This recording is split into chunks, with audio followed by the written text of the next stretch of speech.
1998ஆம் ஆண்டு எனது தலைமையிலான அனைத்து இந்திய அண்ணா திராவிட முன்னேற்ற கழகம் பாரதிய ஜனதா கட்சியுடன் மக்களவை தேர்தலில் கூட்டணி அமைத்து மத்திய கூட்டணி ஆட்சியிலும் பங்கு பெற்றது.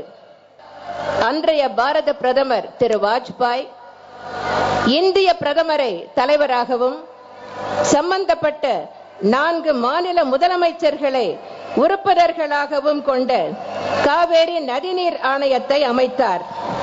இதனை அப்போதே நான் எதிர்த்தேன். இப்படிப்பட்ட ஓர் ஆணையத்தால் எந்த பயனும் இருக்காது என்று உணர்ந்ததால் தான் அதை நான் கடுமையாக எதிர்த்தேன். இனி அந்த அரசால் தமிழ்நாட்டிற்கு எந்த நீதியும் கிடைக்காது என்பதால் தான் பிஜேபி தலைமையிலான மத்திய அமைச்சரவையிலிருந்து அனைத்து இந்திய அண்ணா திராவிட முன்னேற்ற கழகம் விலகிக் கொண்டதோடு அந்த பிஜேபி கூட்டணி அரசுக்கு அளித்து வந்த ஆதரவையும் 1999ஆம் ஆண்டு நான் திரும்ப பெற்றேன். தமிழ்நாட்டில் எந்த காலத்திலும் காங்கிரஸ் கட்சியாலும் பாரதிய ஜனதா கட்சியாலும் ஆட்சி அமைக்கவே முடியாது.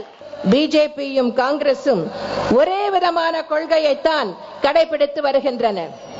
தமிழ்நாட்டை, தமிழக மக்களை இரு கட்சிகளுமே வஞ்சித்து வருகின்றன.